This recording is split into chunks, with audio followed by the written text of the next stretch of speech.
जय हिंद दोस्तों, स्वागत करते हैं।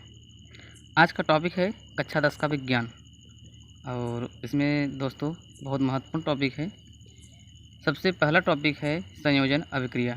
हालांकि टॉपिक तो बहुत हैं, लेकिन हम संयोजन अभिक्रिया को बिल्कुल विस्तार से समझेंगे और यह बैलेंस कैसे करता है, अभिक्रिया कैसे बनाता है, संयोजित कैसे होता है, इन सभी को आज चर्चा में लाएंगे। तो सबसे पहला टॉपिक जो है दोस्तों है वह संयोजन अभिक्रिया। संयोजन अभिक्रिया का डेफिनेशन यानी कि परिभाषा क्या होगा। तो ऐसी अभिक्रिया जिनमें दो या दो से अधिक तत्व अथवा यौगिक अथवा अणु आपस में मिलते हैं तो संयोजन अभिक्रिया कहलाते हैं। जैसे हाइड्रोजन और क्लोरीन। हाइड्रोजन और क्लोरीन मिलते हैं तो बनाते हैं दोस्तों HCl। क्या यह बराबर है? जी, यौगिक तो बराबर है लेकिन बैलेंस नहीं है। तो हमें बैलेंस करने के लिए दोस्तों हम जानते हैं हाइड्रोजन का जो परमाणु क्रमांक होता है वह 1 होता है और जब 1 होता है तो उसका जो आयन होता है 1 होगा। क्लोरीन का परमाणु क्रमांक होता है दोस्तों 17 होता है, तो यह 18 के नज़दीक होने के लिए 1 इलेक्ट्रॉन की कमी होती है। इस वजह से यहाँ पर हो गया दोस्तों माइनस। अब यहाँ पर प्लस दोस्तों, यहाँ पर माइनस होने की वजह से यहाँ अगर आपके सेम रहेंगे तो यह जुड़ जाएंगे और जुड़ने के बाद 2 कॉमन हो जाएगा तो हमारा 2HCl निकल जाएगा। जो हमारा यह क्या है? अम्ल है दोस्तों। कौन सा अम्ल? हाइड्रोक्लोरिक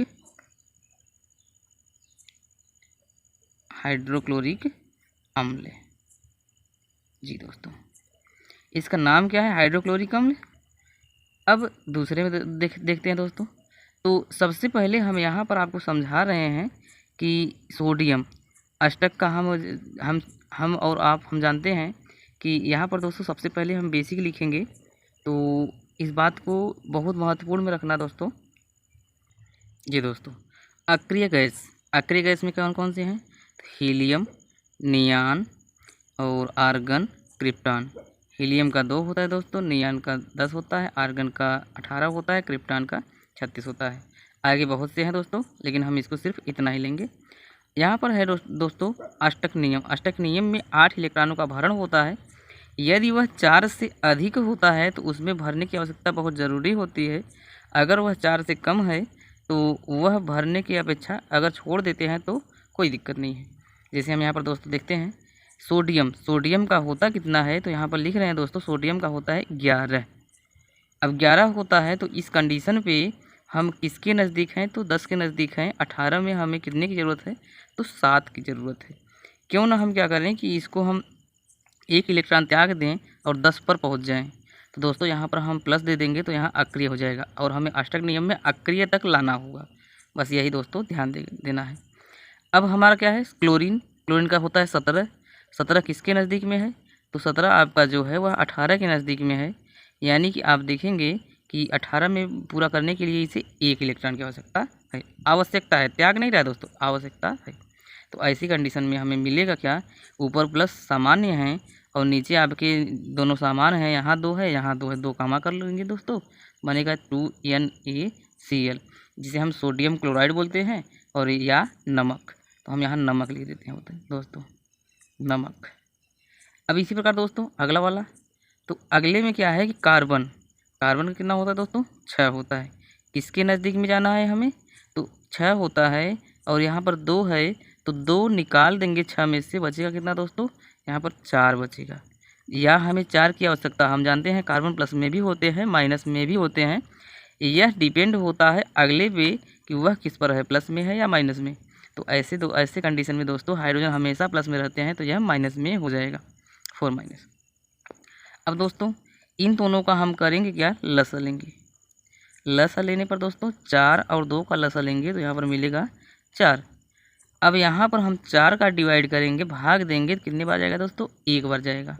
और यहाँ पर 2 से डिवाइड करेंगे दोस्तों तो यहाँ पर जाएगा 2 बार, 2 दूनी 4 हुए। तो ऐसी अवस्थाओं में दोस्तों यहाँ 1 है लेकिन लिखा नहीं गया और यहाँ पर 1 चौके 4, 1 का 4, 2 दूनी 4, 1 4 बराबर हो गया दोस्तों।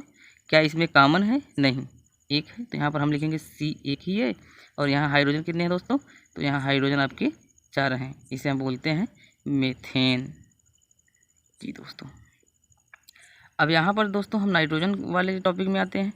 तो नाइट्रोजन को हम N2 में तो ले लिए हैं, कोई दिक्कत नहीं है। नाइट्रोजन कितना होता है दोस्तों, नाइट्रोजन का होता है 7, तो हम 7 ले रहे हैं दोस्तों।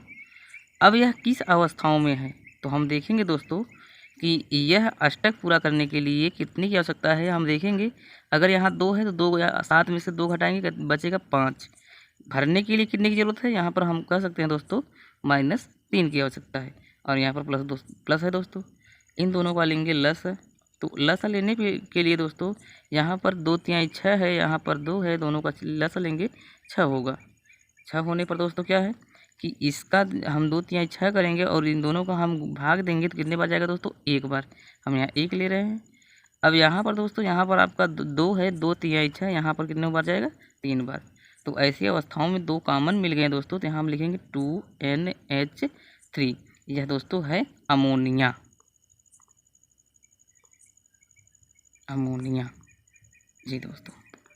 तो यह संयोजन अभिक्रिया में बहुत महत्वपूर्ण है। अब इसको हम परिभाषित कैसे करेंगे दोस्तों, तो ध्यान दीजिएगा। जब हम हाइड्रोजन गैस, यहाँ पर हाइड्रोजन इसको गैस के रूप में कहिए या आप किसी और माध्यम से कहिए, कोई दिक्कत नहीं। जब हम हाइड्रोजन अणु को अणु भी कह सकते हैं, तो जब हम हाइड्रोजन अणु को क्लोरीन अणु के साथ अभिक्रिया कराते हैं तो हाइड्रोक्लोरिक अम्ल प्राप्त होता है। फिर से बोल रहे हैं दोस्तों कि जब हम जब हम हाइड्रोजन को, प्लस का मतलब होता है दोस्तों क्लोरीन के साथ, रिएक्शन बॉन्ड का मतलब होता है दोस्तों अभिक्रिया कराने पर हाइड्रोक्लोरिक अम्ल प्राप्त होता है। सेकेंड वाला दोस्तों, जब हम सोडियम को क्लोरीन के साथ अभिक्रिया कराते हैं तो सोडियम क्लोराइड या नमक प्राप्त होता है दोस्तों। अगले वाला, जब हम कार्बन को हाइड्रोजन के साथ अभिक्रिया कराते हैं तो दोस्तों हमें मीथेन प्राप्त होता है। क्या प्राप्त होता है दोस्तों, मीथेन। अगला वाला, जब हम नाइट्रोजन को हाइड्रोजन से अभिक्रिया कराते हैं तो दोस्तों हमें प्राप्त होता है अमोनिया NH3। तो ऐसे अभिक्रियाओं को दोस्तों हम कहते क्या हैं, ऐसे अभिक्रियाओं को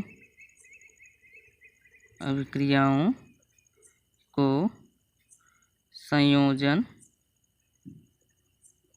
अभिक्रिया